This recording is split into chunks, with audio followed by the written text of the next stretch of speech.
네, 시장에서 가장 핫한 이슈를 알아보는 황스타그램 시간입니다. 자, 오늘은 CPI가 이렇게 해시태그로 올라왔습니다. 미국의 4월 소비자 물가지수 상승률이 2년 만에 가장 낮은 수준으로 떨어졌다는 소식 어젯밤에 전해졌었죠. 헤드라인 CPI가 4.9를 기록하면서 시장 예상치였던 5%를 밑돌았는데요. 자, 앞자리가 드디어 4를 기록하면서 물가가 완만하게 꺾여주고 있다는 걸 확인했습니다. 오늘 PPI 발표가 남아있지만 FOMC, CPI, 고용지표 등 매크로적인 이슈들은 이제 다 지나갔는데요. 자, 5월도 이제 둘째 주에 접어들었으니 상반기에 대한 정리를 하면서 이제 하반기 준비 본격적으로 해봐야겠죠. 자, 하반기 경기 전망은 어떨지 그리고 우리가 나아가야 할 방향은 어디일지 오늘 이 시간 통해서 점검해 보도록 하겠습니다. 자, 그럼 황스타그램 오늘의 주제 먼저 확인하면서 지금 바로 시작하겠습니다.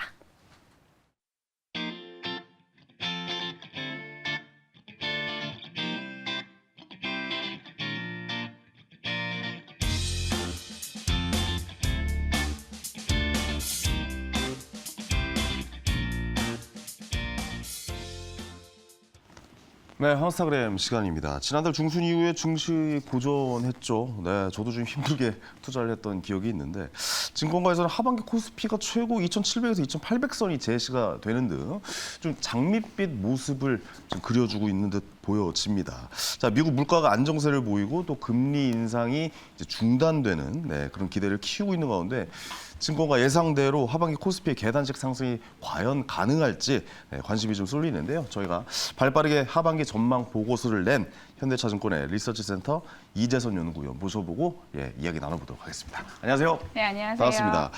자, 현재 시장 어떻게 보시고 계신지 또 궁금해요. 지금 2,500선이 무너지긴 했잖아요. 네네. 예, 좀 약간 뭐랄까요? 아, 이렇게 그냥 지나가는 거야? 막 이런 걱정도 좀 들고 아, 뭔가 한번 하락이 더 있지 않을까? 왜 너무 이렇게 계속 좀 쌍바닥 다져가는 느낌이라 그럴까요? 뭐 이런 느낌이 좀 들기도 해요. 어떻습니까? 하반기 증시 방향성 말씀을 드리자면은 결론적으로는 하단은 점차 견고해지면서 저는 계단식 우상향 할 것이라고 예상을 하고 있고요. 그렇군요. 다만 지금 5월 달에 저희 증시가 조금 지지부진한 이유는 크게 두 가지 포인트로 좀 정리를 할 수 있을 것 같아요. 대외적으로는 일단 저희가 CPI가 조금 하락하면서 사실 시장에 좀 긍정적인 반응을 이끌었긴 했지만 네네. 저희가 이제 정치적인 노이즈가 아직까지는 대체적으로 그 답이 마련이 되고 있지 않은 상황이에요. 그 부채 한도 이슈를 조금 꼽을 수가 있을 것 같은데 지금 민주당과 공화당이 그 예산안에 합의를 해야지만이 사실 부채 한도를 어느 정도 상향 조정할 그 여력이 남아 있는 상황이고요. 네네네.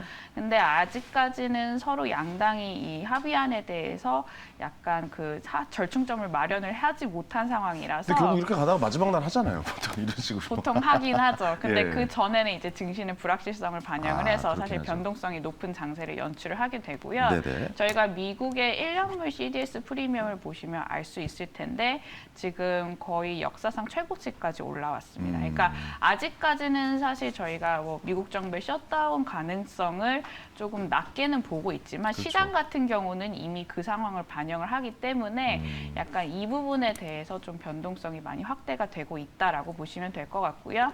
우리나라 같은 경우를 보자면은 저희가 이제 월 초마다 수출 증가율이 나오게 되는데요. 네네.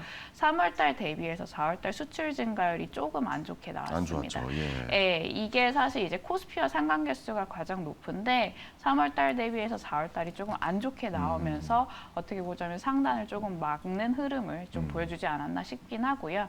근데 이제 수출액을 놓고 보면 사실 작년 4월 같은 경우가 저희가 수출액이 워낙 잘 나왔기 때문에 이게 증가율 자체가 역기적 효과를 반영을 해서 조금 안 좋게 나왔다 뿐이지 저는 하반기 때는 사실 수출 증가율이 어느 정도 회복 구간에 이제 진입하는 것을 사실 가능성을 높게 두고 있는 상황이기 때문에 그렇기 때문에 방향성 자체도 사실 위로 갈 여력이 더 남아 있다라고 생각을 하고 있습니다. 알겠습니다. 아무래도 좀 뭐랄까요, 좀 수출 쪽은 반도체가 아무래도 좀 힘겨운 네. 버티기가 좀 되다 네. 보니까 네. 수출에서 좀 많이 좀 안 좋은 소식이 들려오는 것 같습니다. 네, 맞아요. 네. 반도체가 상반기 때 저희가 아무래도 중국을 무시를 할 수가 없어요. 아유, 그럼요. 중국의 경제 회복 속도에 따라서 사실 반도체의 그 수요도 사실 저희가 조금 따라갈 수밖에 없는 입장인데 네네.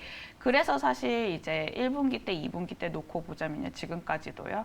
저희가 대중국 무역 적자가 아직까지 진행이 되고 있어서 이게 사실 환쪽인 측면에서도 달러 약세가 진행이 됨에도 불구하고 원화가 제대로 이제 강세 수혜를 받지 못하는 현상을 이제 나타나게 됩니다. 네. 그래서 결국엔 하반기 때 포인트는 크게 세 가지로 정리를 할 수가 있을 것 같아요. 수출과 중국, 반도체인데 이게 세 가지가 어떻게 보면 다 연결돼 있는 그러네요. 카테고리라서요. 네네네. 중국의 그 리오프닝의 속도 회복이 얼마만큼 이제 빨라질 건지 내지는 이제 중국이 많이 도움이 되지는 않더라도 저희가 이제 반도체는 사실 수요 공급도 무시를 할 수가 없어서요. 네. 이제 삼성전자가 캐펙스 감산을 이제 이 진행을 하면서 그렇죠. 저희가 재고단에서도 이제 축소가 일어나고 있는 상황이고 네. 출하와 재고가 이제 출하가 늘어나고 재고가 이제 줄어드는 구간 내에서는 이 수요단에서도 반도체는 그 공급과 수요 이제 그 불균형이 이제 약간 조금 합의점에 이르는 상황 속에서는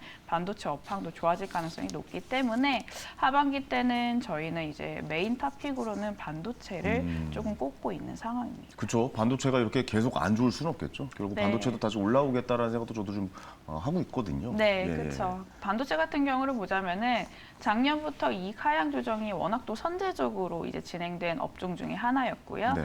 지금 저희가 3월 달부터 반도체 그 관련된 선행 지표들이 다 바닥을 잡고 올라오기 시작을 했습니다. 대표적으로 저희가 영업이익률 컨센서스를 들을 수가 있을 것 같은데 3월 달부터 반도체가 저점을 찍고 점진적으로 지금 영업이익률 컨센서스가 회복이 되고 있는 상황이거든요. 네. 이게 하반기 때 중국의 그 리오프닝에 따른 저희 수출에 대한 회복과 맞물려서 반도체의 컨센서스도 더 상향 조정될 여지가 남아있기 때문에 사실 이제 경기가 연착륙 가능성이 높아지는 구간 내에서는 우리나라는 이제 사이클에 민감한 업종, 그중에서도 지금 선두주자인 반도체와 관련된 그렇죠. 부품주 애들이 상대적으로 이제 다른 업종들 대비해서 올라갈 여력이 더 크다라고 보고 있습니다. 아우, 반도체가 너무 경기 민감주다 보니까 네. 그 전체 또 시가총액 1위다 보니까 삼성전자가 네네.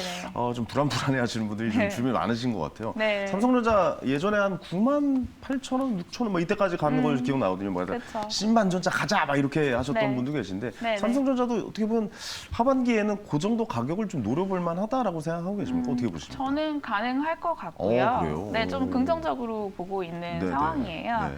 뭐 삼성전자 이 개별에 이제 개별적으로도 모멘텀이 있을 거긴 하지만요. 저는 이제 탑다운을 보는 관점에서 환율적인 측면에서도 삼성전자는 수혜를 많이 받을 가능성이 높다라고 생각이 드는 게 네네. 아까 제가 원화 부분을 말씀을 드렸는데요.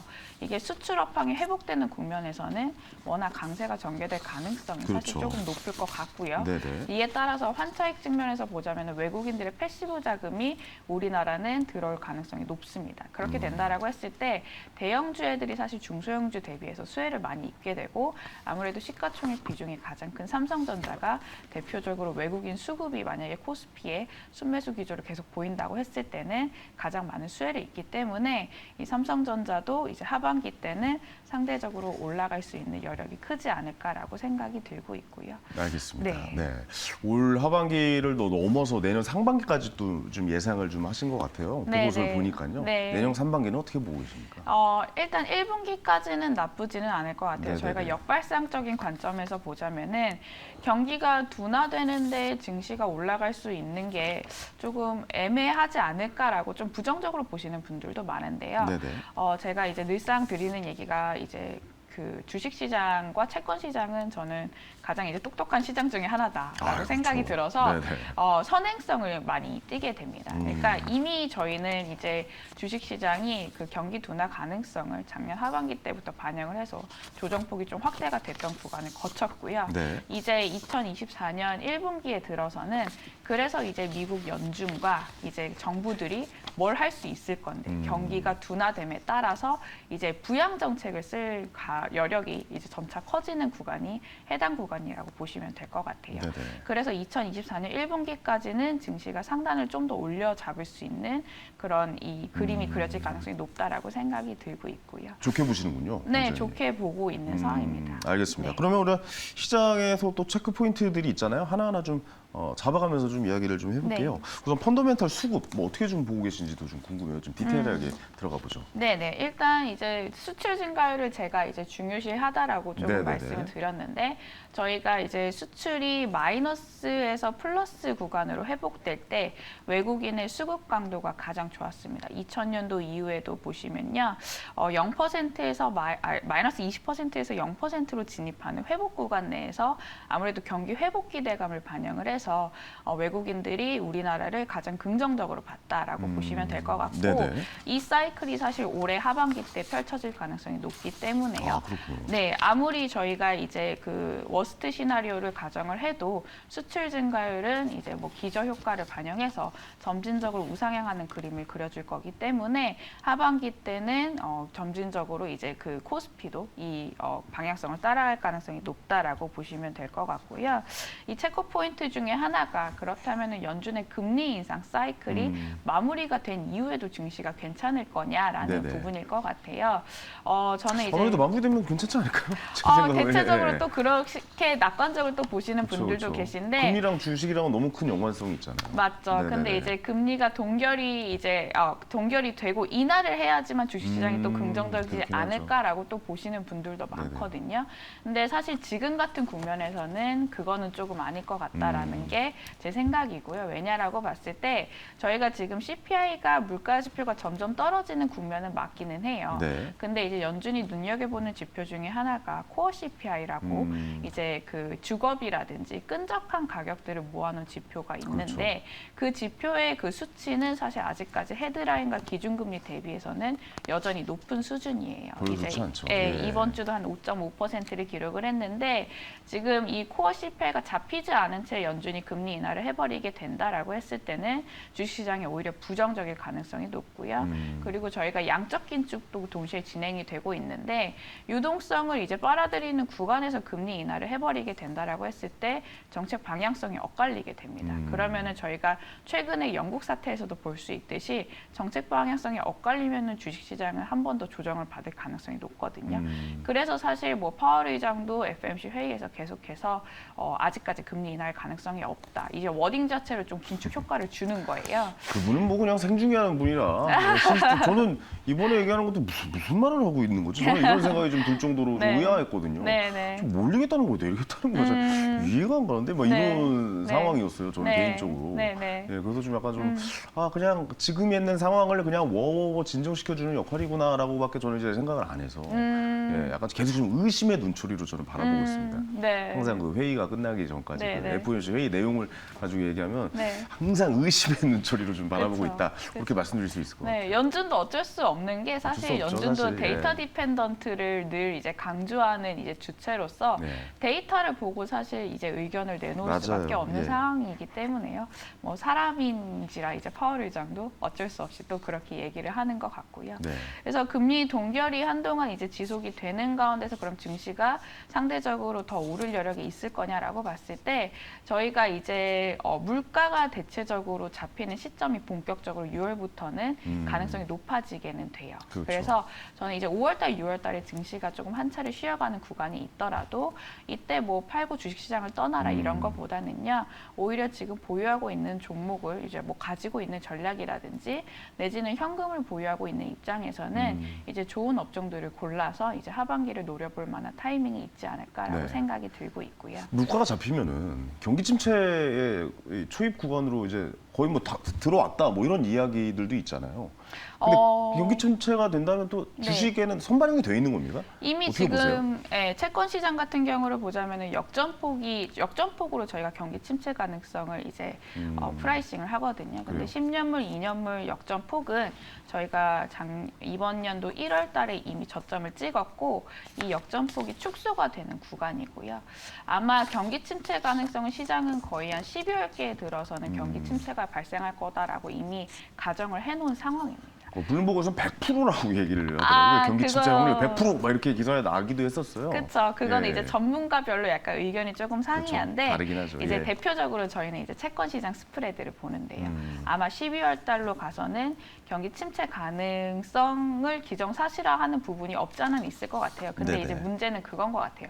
주식시장이 되고 안 되고는 경기 침체가 얼마나 강도가 폭이 깊고 또 오래 갈 것이냐에 포인트를 둬야 될 것 같은데 그거를 보려면은 저희가 이제부터는 경제 지표를 봐야 되거든요. 그렇죠. 그래서 고용과 주식 그 소비 시장이 저희가 금리를 올리는 사이클에서는 좋은 게 안 좋게 해석이 되고 안 좋은 게 좋은 쪽으로 해석이 됐었잖아요. 근데 이제 하반기 때는 좋은 게 좋은 쪽으로 해석이 아마 될 거예요.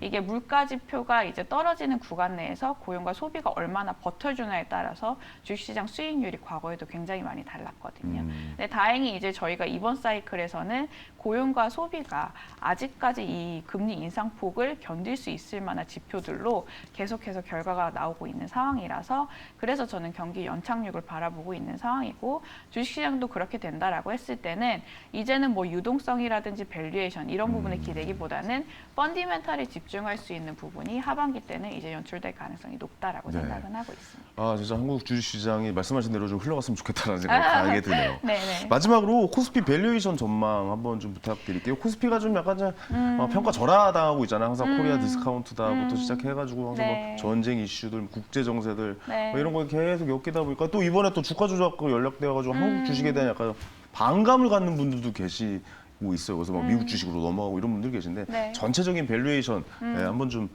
간단하게 좀 짧게 좀 부탁드리겠습니다. 네, 일단 하반기 코스피 밴드 상단은 2,760포인트로 잡았고요. 저희가 네. 밸류에이션 이제 과거 이익 회복 수준을 감안을 해서 한 11배 정도 적용을 했습니다. 아무래도 제가 아까 말씀드렸다시피 저희 대표적인 종목인 반도체 업황이 이제 저점을 찍고 턴어라운드 할 가능성이 높은 게 이제 네. 하반기고요. 또 여타 수출 품목이 굉장히 선전을 하고 있어요. 2차 전지라든지 자동차라든지 방산이라든지 이 이제 반도체 외에도 지금 볼 게 많다라고 저는 그쵸. 좀 해석을 할 수가 있을 뭐 것 한류도 같은데. 있고 K 콘텐츠도 그럼요. 있고 네, 많은 맞습니다. 미래 먹거리들이 또 이제 준비가 맞습니다. 되어 있죠. 네, 저희가 2018년, 19년 이 미중 무역 갈등을 겪은 이후로 많이 이제 공급 다변화가 점진적으로 진행이 되고 있어서 이 품목들이 사실 어닝을 조금 받쳐주게 된다라고 했을 때는 네네. 코스피도 상단은 더 열려 있을 수가 있겠다라고 좀 정의를 내릴 수가 있을 거는 같아요. 알겠습니다. 아, 이게 진짜 그러니까 미국의 금리가 이렇게 마무리가 되고 어느 정도 연말까지 금리를 유지하다가 이제 금리 내리겠습니다부터 이제 주식이 굉장히 좀 저도 좋게 흘러갈 것이다라고 예상을 하고 있지만 그래도 지금은 아직 뭐 리스크가 다 해결됐다라고는 저는 못 보거든요. 그래서 저는 요새 투자 안 하고 있어요. 아, 네, 5월, 6월 좀 지나야 되겠다라고 좀 생각을 하고 있어서 네네네. 전체적으로 어떻게 흘러갈지는 같이 우리 스타킹에서 네. 이런저런 상의 나누면서 좋은 말씀 많이 해주시기 바랍니다. 네, 알겠습니다. 자, 오늘 말씀 감사합니다. 네, 감사합니다. 고맙습니다. 자, 스타킹 이번 주도 이제 맞춰야 될 시간입니다. 자, 어떻게 보셨는지 모르겠습니다. 주식 투자 참 어렵죠? 같이 공부하면서 열심히 투자하는 마음가짐을 가져가 봤으면 좋겠습니다. 처음에 인사할 때 드리는 말 있죠? 여러분의 친구가 되어 드리겠다고 하는데 진정한 친구가 주식 친구가 되어 드리겠습니다. 자, 저희는 인사드리고 다음 주 월요일 저녁 7시에 생방송으로 찾아뵙겠습니다. 황현이었습니다. 감사합니다.